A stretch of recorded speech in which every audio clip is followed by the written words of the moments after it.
રાજકોટમાં નવલી નવરાત્રીના પ્રથમ નોરતે જીએસટીના નવા સ્લેબનો અમલ શરૂ થયો છે, જેના કારણે લોકોમાં ખરીદીનો ઉત્સાહ જોવા મળ્યો છે।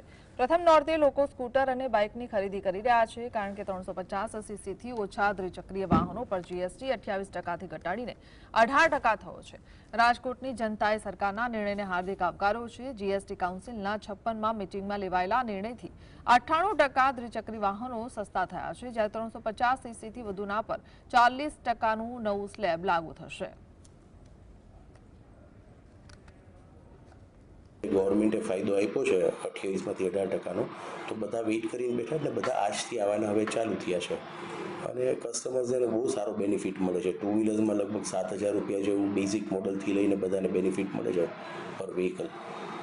ગ્રાહકો ખાસ તો કેવો પ્રતિભાવ આપી રહ્યા છે, શું કહી રહ્યા છે? Customers are very positive. એ લોકો they are appreciating hour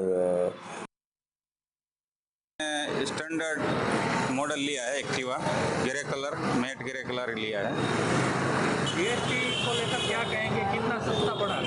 GST को लेकर ये कहूँगा कि मेरे को 9-10 हज़ार रुपये कम हो गया है। कैसा लग रहा है? अच्छा ही लग रहा है ना। एक्टिवा 125 લીધું, જીએસટી દર ઘટ્યા પછી 5-7 હજારનો ફેર થયો છે, ઘણું સારું છે। કેવું લાગી રહ્યું છે, કારણ કે જીએસટીમાં ફેરફાર થયો છે અને ભાવ સસ્તો મળી રહ્યો છે? ઘણું સારું છે અને મિડલ ક્લાસ માટે બહુ સારી એવી વસ્તુ થઈ ગઈ છે કે જીએસટી દરમાં સારો એવો ઘટાડો આવ્યો છે।